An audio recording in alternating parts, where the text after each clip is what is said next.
Highly important topic से शुरू करते हैं। और आज मैं बोलता हूं वो 50 टॉपिक लेके बैठ जाना, से आराम से 25 सवाल आएंगे, आराम से 25 सवाल आएंगे। आओ कोई प्रॉब्लम नहीं, तुम देखो। सबसे पहला है बेटा gate, logic gate. Logic gate, कोई माई का लाल नहीं है जो पेपर बनाए और लॉजिक गेट का उसका सवाल ना हो। एक सवाल डन, 50 में से 25 तो छोड़ो, पहला लिखा टॉपिक एक सवाल डन। लिख देता हूं, एक सवाल डन। दूसरा photoelectric effect, photoelectric effect. तीसरा de Broglie wavelength, de Broglie wavelength. चौथा डी ब्रोगली वेवलेंथ। चौथा YDSE, Young double slit experiment के 4 फॉर्मूले हैं, कर लो, एक सवाल डन है। Optical instrument, optical instrument, instrument, optical instrument माने, ऑप्टिकल इंस्ट्रूमेंट माने वो तुम्हारा क्या कहते हैं, ऑप्टिकल इंस्ट्रूमेंट माने टेलीस्कोप और माइक्रोस्कोप। सिंपल है, दो ही है, टेलीस्कोप और माइक्रोस्कोप। उसके बाद प्रिज्म, उसके बाद prism. Next properties of EM wave, properties of EM wave. Sir साहब सारा 12 से ही है, ये हाई वेटेस्ट है। प्रॉपर्टीज ऑफ ईएम वेव के एक सवाल वहां से आते ही आते हैं, ठीक है ना। Properties of EM wave. Next अगर मैं बात करूं प्रॉपर्टीज ऑफ ईएम वेव, और पीछे की तरफ बढ़ते हैं, पीछे की तरफ और समझते हैं सीरीज एलसीआर सर्किट। एसी में सिर्फ series LCR circuit, series LCR circuit, series LCR circuit कर लीजिए। एक सवाल आएगा moment of inertia, moment of inertia, inertia, moment of inertia, moment of inertia. Torque लिखने पर मैं टॉपिक ही लिख रहा हूं, torque and conservation of angular momentum, conservation of angular momentum, conservation of angular momentum, conservation of angular momentum. Rotation में इस 3 के अलावा कहीं से सवाल नहीं आएगा। Conservation of angular momentum, torque, conservation of angular momentum. SHM में अगर जाओगे तो सिंपल पेंडुलम का time period, simple pendulum, pendulum, pendulum और स्प्रिंग का टाइम पीरियड का, स्प्रिंग के टाइम पीरियड, टाइम पीरियड का बस टाइम पीरियड कर लो, हो जाए। वेव में जाओगे, वेव में डॉपलर से सवाल आता था, लेकिन डॉपलर क्या हुआ, हटा दिया। तो डॉपलर हटा दिया तो तुम्हारे पास ऑर्गन पाइप बचा, टन है ऑर्गन पाइप, ऑर्गन पाइप से यहां पे सवाल आएगा ही आएगा, ठीक है। तो और यूनिट एंड डायमेंशन में, डायमेंशन एनालिसिस में, डायमेंशन एनालिसिस में, और इंस्ट्रूमेंट, इंस्ट्रूमेंट, इंस्ट्रूमेंट और डायमेंशन एनालिसिस में डायमेंशन लिखने वाला एरर। इससे एक सवाल या 2 सवाल तो डन ही है, कौन रोक लेगा? इससे 1 या 2 सवाल डन ही है, कौन रोक लेगा? बताओ ना, तुम खुद बताओ, कौन रोक लेगा? ठीक है, देखिए यूट्यूब पे चला जाए।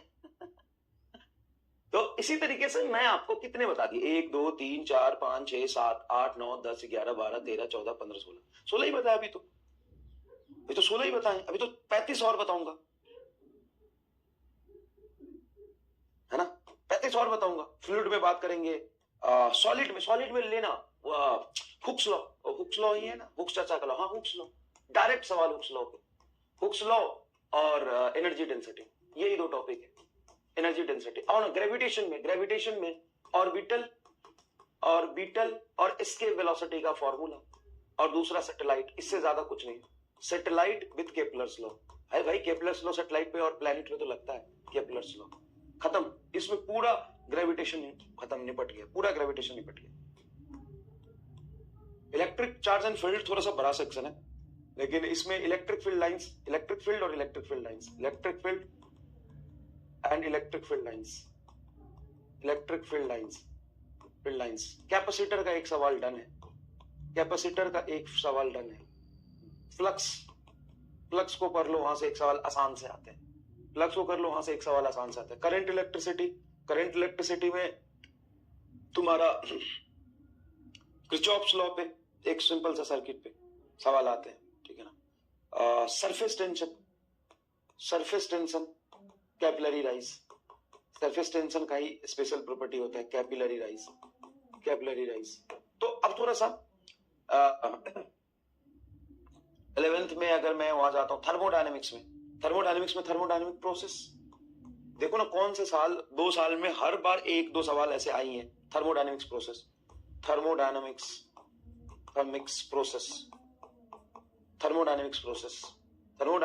से क्वेश्चन बनते ही है। थर्मल प्रॉपर्टीज ऑफ मैटर में एक्सपेंशन है ना, लीनियर थर्मल, ये एक्सपेंशन के फॉर्मूला 3 रट लो, linear, areal and volumetric expansion and thermometry के जो फॉर्मूला, बस बताओ ना एक्सपेंशन के सवाल किस साल नहीं आए हैं कि 2 रॉड है, दोनों का change in length does not depends on temperature.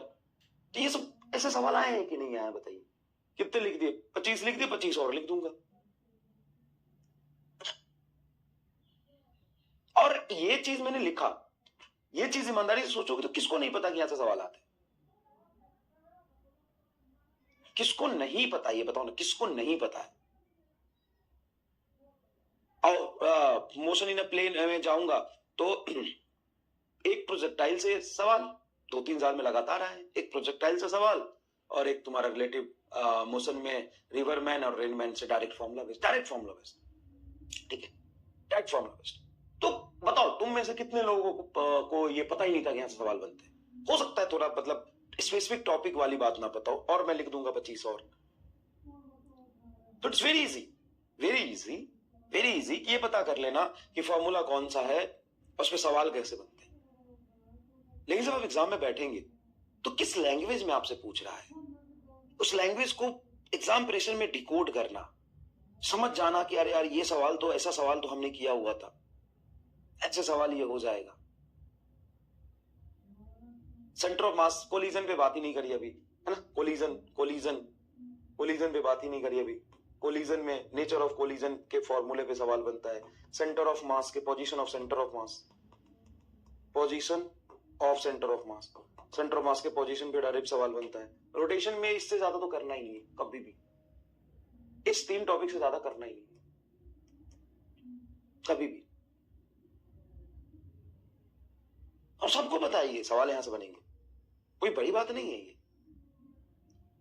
लेकिन वहां से सवाल कैसे बनेंगे, इस लैंग्वेज में बनेंगे, कैसा पूछेगा, दिस इज इंपॉर्टेंट। और ये कैसे पता चलेगा?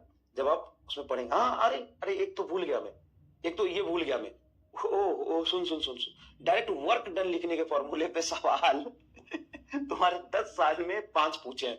Direct work F.S, direct work, और वो भी सिंपल, फोर्स दे दिया, एस दे दिया, उनका डॉट प्रोडक्ट ले लो, हाँ कि ना। पिछले 10 साल में 5 सवाल दिखा दूंगा इसके।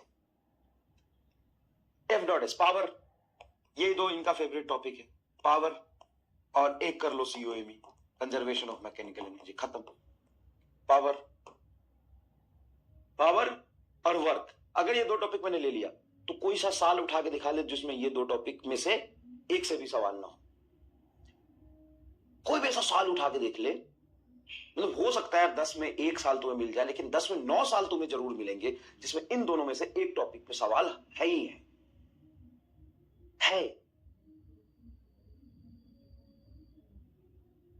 मैं क्या कह रहा हूं, सुन रहा है? मैं कह रहा हूं कि 10 साल में से 9 साल के पेपर में इन दोनों में से तो एक सवाल है ही है। ले देख,